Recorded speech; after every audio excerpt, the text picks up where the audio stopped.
Hello everyone, আসসালামু আলাইকুম। Welcome back to my channel. আজকে আমি আপনাদেরকে তৈরি করে দেখাবো চিকেন সমোসা।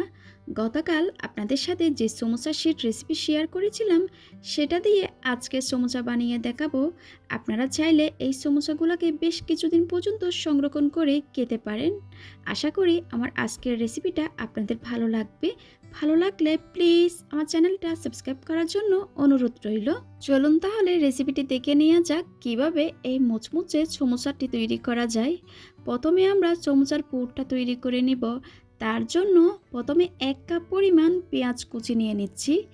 তারপর দিয়ে দিচ্ছি 2 টেবিল চামচ পরিমাণ ধনিয়া পাতা। আরও দিয়ে দিব 1.5 টেবিল চামচ পরিমাণ কাঁচামরিচ কুচি।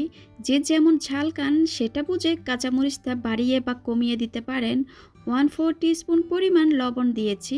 শুধুমাত্র পেঁয়াজের জন্য যতটুকু লবণ প্রয়োজন অতটুকু দিবেন। এবার হাত দিয়ে এগুলোকে একটু আলতো হাতে কচলে মেখে নিতে হবে।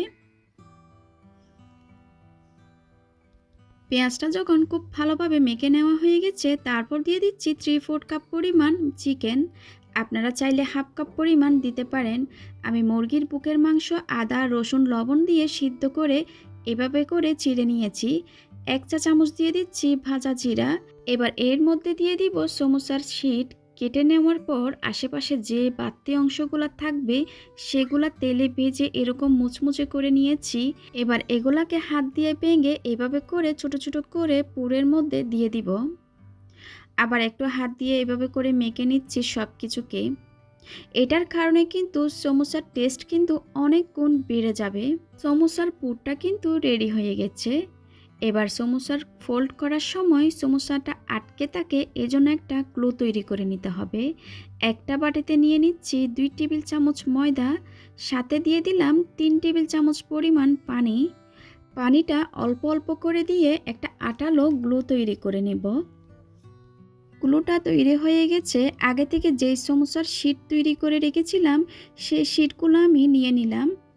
এবার আমি এই শিটগুলো দিয়ে সমোসা তৈরি করে নিব। সমোসার শিটগুলো আমি একটু লম্বা করে কেটে নিয়েছি। এবার এটাকে বাস করার পালা। যে পাশটা বেশি লম্বা সে পাশ থেকে ধরে এভাবে একটু কোণের মতো করতে হবে।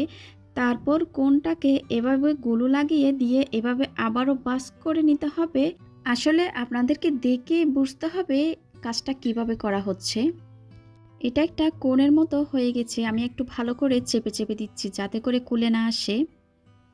এবার একটা পকেটের মতো তৈরি হয়ে গেছে। এটার মধ্যে আমি চিকেনের পুর দিয়ে দিব। চিকেনের পুরটা অনেক বেশি করে দেওয়া যাবে না, আবার কম করে দিলেও কিন্তু খেতে ভালো লাগবে না। বাকি যে অংশটা থাকবে সেখানে আমি ময়দার গুলোটা লাগিয়ে দিচ্ছি। এরপর আবারও ফোল্ড করে সমোসার মুখটাকে বন্ধ করে দিতে হবে। একদমই সহজ, আপনারা কয়েকবার দেখলে বুঝতে পারবেন এই কাজটা কিভাবে করছি। একটা সমোসা তৈরি হয়ে গেছে। আমি আপনাদেরকে আরও একটা বাস দেখিয়ে দিচ্ছি। একটা রুটির অর্ধেক নিয়ে নিলাম। অর্ধেক রুটিটাকে আমি মাঝখানে কেটে নিচ্ছি, যেরকম ঠিক আপনারা স্ক্রিনে দেখতে পাচ্ছেন। আরেকটা রুটির অর্ধেক অংশ নিয়ে এটাকে এভাবে আমি কোণের মতো করে নিলাম। এবার আবারও আমি গ্লু দিয়ে নিচ্ছি। গ্লু দেওয়ার পর আমি আরেক পাশের অংশটা এনে টেনে আবার লাগিয়ে দিচ্ছি। এবার একটা কোণের মতো তৈরি হয়ে গেছে। এবার কোণের মতো অংশে আমি পুর দিয়ে দিব। আবারও সামান্য পরিমাণ গ্লু লাগিয়ে মুখটাকে সিল করে দিচ্ছি খুব ভালোভাবে। এটা কিন্তু আমার থেকে সবচাইতে বেশি সহজ মনে হয় এই সমোসাটা তৈরি করা। আপনাদের কাছে যেটা সহজ লাগে সেভাবে আপনারা সমোসাটা তৈরি করে নেবেন। আমি এভাবে করে সবগুলা সমোসা বানিয়ে নিয়েছি। এখান থেকে কয়েকটা আমি রেখে দিচ্ছি আজকে ফ্রাই করার জন্য, বাকিগুলা ফ্রোজেন করব। একটা পলি ব্যাগে সমোসাগুলা আমি নিয়ে নিচ্ছি। আর এই সমোসাগুলা আপনারা 2 মাস পর্যন্ত সংরক্ষণ করে খেতে পারবেন। আমি এখন সমোসাগুলাকে ভেজে নিব। এর জন্য চুলায় একটা হাঁড়িতে বেশ কিছুটা তেল গরম করতে দিয়েছি। তেলটা হালকা গরম হয়ে যাওয়ার পর সমোসাগুলা তেলের মধ্যে দিতে হবে। অতিরিক্ত গরম তেলে সমোসাগুলো দেন তাহলে এটার উপরটা একদম মসৃণ থাকবে না। হালকা গরম তেলে সমোসাগুলোকে দিতে হবে এবং চুলার আঁচটাকে রাখতে হবে মিডিয়াম টু লো আছে। মিডিয়াম টু লো আছে প্রায় 8 থেকে 10 মিনিট সময় ধরে এগুলাকে একটু সময় নিয়ে ধৈর্য ধরে ভেজে নিতে হবে।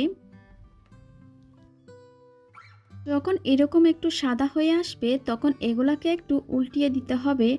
আর এভাবে একটু মিডিয়াম আঁচে এই সমুচাগুলাকে ভেজে নিতে হবে যতক্ষণ না পর্যন্ত আপনাদের পছন্দ মতো কালারটা চলে আসবে। সমুচাগুলা যখন এরকম গোল্ডেন ব্রাউন কালার চলে আসবে তখন আমি তেল থেকে তুলে নিচ্ছি। আর এরই মধ্যে তৈরি হয়ে গেল আমার চিকেন সমোসা। আমি আশা করছি আমার আজকের রেসিপিটা আপনাদের ভালো লেগেছে। আপনারা বাসায় একবার হলেও ট্রাই করবেন, ইনশাল্লাহ নিরাশ হবেন না। রেসিপিটি ভালো লেগে থাকলে প্লিজ আমার চ্যানেলটা সাবস্ক্রাইব করবেন, সাথে থাকা বেল আইকনটি ক্লিক করবেন।